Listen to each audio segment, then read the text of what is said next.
Good morning everybody, this is Lara with your Monday to Friday update for Bitcoin, Ethereum and XRP. I'm glad everyone enjoyed the bloopers yesterday. I had fun putting that together and had a bit of a laugh, and I'm glad you all had a great laugh at my expense, and I don't mind. Bitcoin's still moving sideways. It's still within a consolidation, which is technically a rectangle pattern with resistance in a little zone from 71,500 and support about 60,700. The bottom line is we need a breakout of this consolidation zone in order to have confidence in the direction of the next trend. If you want to be particularly bearish, you really do need to see a strong break below 60,700, not necessarily with push from volume, but I would expect an increase in range at least for a downward breakout in order to have some real confidence in that. I am expecting still most likely an upward breakout in coming days or weeks. I hope it's going to be this week, but it might be next week or the week after. It's impossible to tell when this is going to happen. If we see an upward breakout, then we'll look for next resistance at round number pivots. If we see a downward breakout, look for next support about 55,000. A downward breakout doesn't necessarily mean that Bitcoin's in a very long-term bear market. It could just be a deeper pullback within an ongoing bull market. Overall, as price moves sideways within this rectangle pattern, volume is declining. That's normal to be expected behavior during a consolidation. And I keep saying consolidations are a normal part of a healthy bull market. Don't expect price to move in a straight line. Within a bull market, there will be consolidations and pullbacks along the way. Bitcoin broke below this support line, and it's come up to backtest resistance, moving down and away. If we get another downward session, we'll have a break below this new support line, which has got 3 prior tests. This support line that was broken had only 2, maybe 3 if you count this early one, only 2 or 3 tests. This next support line only has 3 tests. So they're somewhat long held, have shallow slopes, but they only have 3 tests. So they have some reasonable technical significance, but not particularly strong.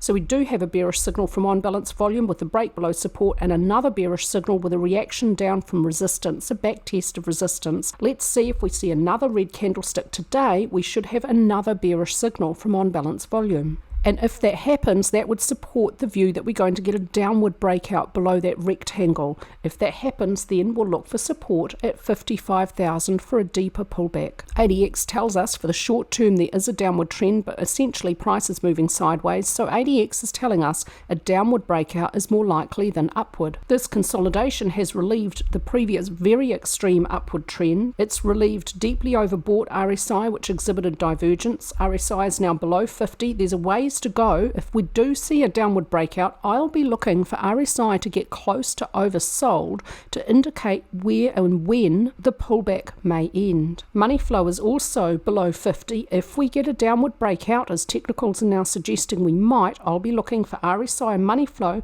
to reach toward oversold to indicate when the pullback may end. An increase in ATR for the last few days also suggests a downward breakout may be imminent, because range is increasing with downward movement within the consolidation. So there is some strength to the downside in terms of range and volume. So to conclude, technicals are suggesting that a downward breakout may be more likely than upward.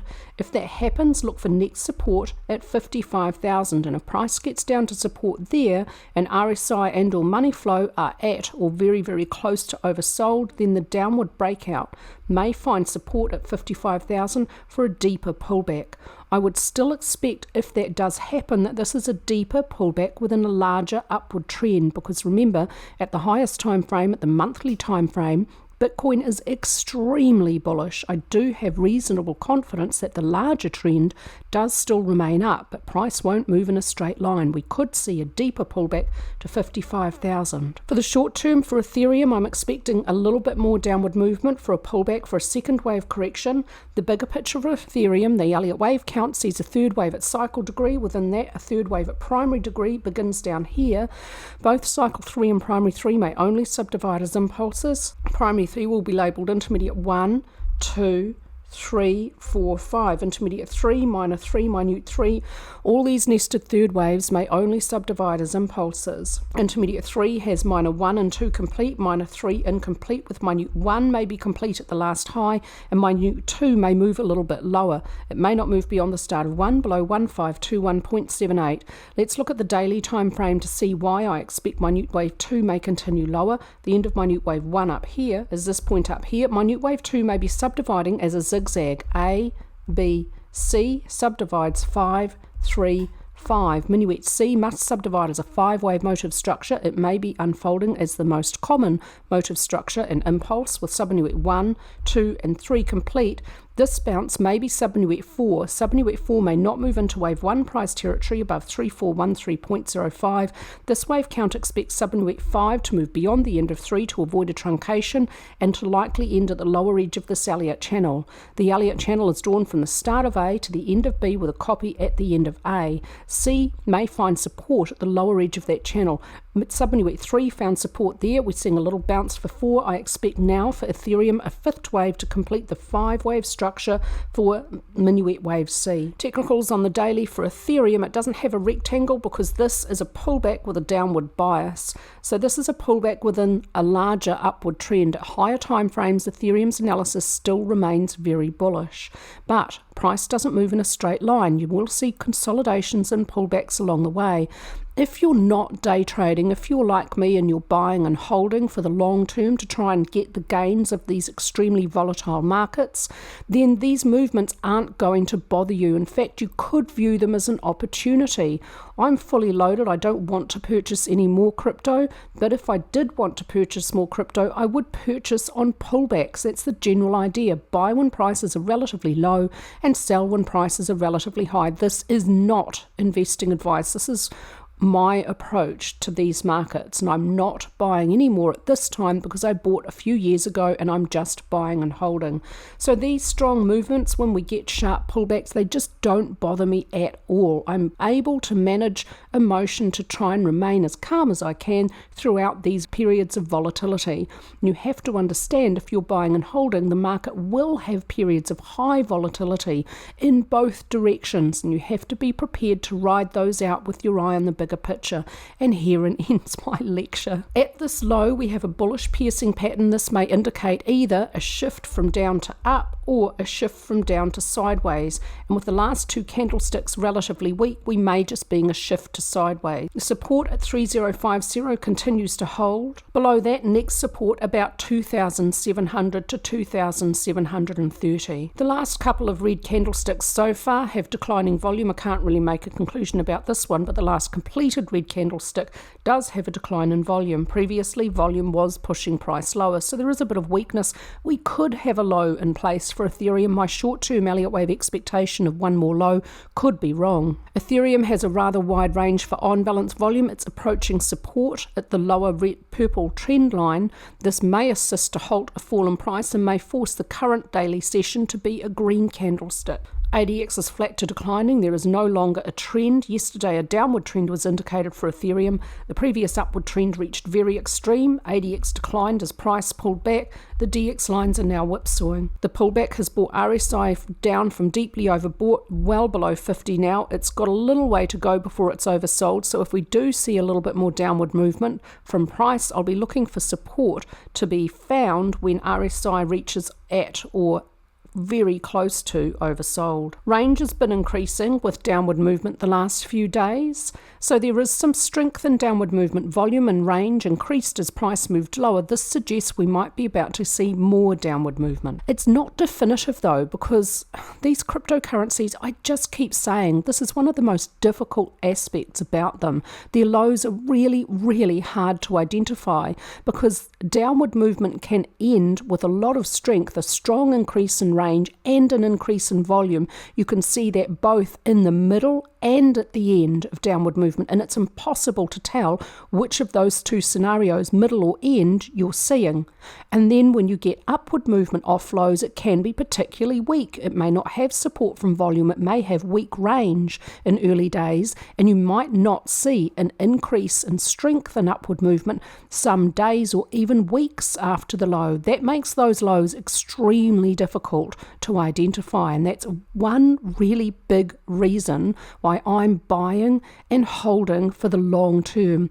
Trying to be in and out with the difficulty of picking these smaller movements just strikes me as being potentially rather risky and missing those big opportunities that are possible in markets with volatility as high as this. My Elliott Wave count for XRP considers the low could be in for intermediate wave 2, completing here as a double combination, leading expanding diagonal for 1, combination for 2, comprised of a zigzag for WX and a regular flat for Y. If 2 continues lower, it may not move beyond the start of 1 below 0.2794. At the daily time frame, we're looking at the structure of intermediate wave 2, WX, Y. My problem is C doesn't look very good as a 5-wave structure. It could be like this. C could be continuing lower with one final low, 1, 2, 3, 4, 5. If 4 continues any higher, it may not move into one price territory above 0.5688. And so if we get a new high above this price point prior to a new low, that would tell me that C was likely to be over at the last low, which means Y and 2 are most likely to be complete. So this is a line in the sand for the Elliott Wave count. A new high above this, 0.5688, would be a reasonable indication that XRP may have found a low. For XRP, there was a pennant pattern here. The target calculated was 0.4437. I didn't think that was going to be met when we saw this upward movement, but it was met quite quickly, and now it's slightly exceeded. So the result from the pennant is complete. We don't yet have another continuation pattern unfolding, so we may have a complete low in place with this bullish long lower wick. Look for support currently at 0.49, below that 0.46. 0.46 could continue to hold, and so far I'll expect that's most likely to happen, but I want to see a break back above the 54.55 cent mark to indicate that there's probably a low in place, and I want to start to see some strength and upward movement to have any confidence that XRP's found its low. Volume was pushing price lower, and we got a bearish signal from on balance volume. That suggests we might be about to see more downward movement, one more low for XRP, and that's what the Elliott Wave count allows for. ADX tells us there's a downward trend for XRP in a very early stage, but RSI reached oversold, and it doesn't tend to do that very often for XRP. Now, we could see one more low, and we could see some bullish divergence. If that happens, then I would have confidence XRP's found a low, but now this is suggesting we could have that low in place. So I think it's either here or one more slight low before it's finally done. RSI suggests the low may be in place. Along with an increase in volume, we have an increase in range. For the last few sessions, as price was being pushed lower, so there is some strength in downward movement, but again, this could be the middle of a downward movement or the end of a downward movement. They both look the same. It's impossible to tell which of those two scenarios is playing out for XRP. So again, we could have a low in place, or we could have one more low. That's it from me with your quick update today. I hope everyone is having a lovely day.